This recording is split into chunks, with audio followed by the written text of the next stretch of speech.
गावल गई कहत नहीं कि समझे में नहीं आवत। देखिए गुरु कहत रही कि और जीजा देखी जी जो सच्चाई बाओ के तो बोल ही के पड़ी। लेकिन जब राउर विचार होइए गई बा तो आज के बाद दोनों रिश्ता का हटा दिया जाए। जीजा जी के भी गुरु जी के भी रिश्ता खत्म जाए तो विषय वाला चले तो आज के बाद केवल पीजे जी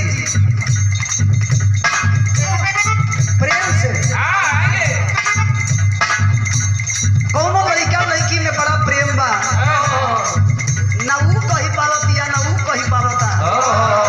विषय में बुझ जाता हूँ सब प्यार साला ऐसा चीज होला मास्टर साहब जब हो जाला हो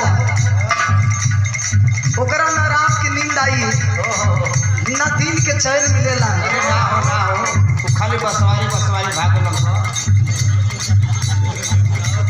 का जाने भैया ऊपर डिक्शनरी तू ही पढ़ ले बड़ा। कौनो लड़की के शादी के दिन धरा गई बा बेचारी बड़ा परेशान बिया। मास्टर साहब गीत बजावत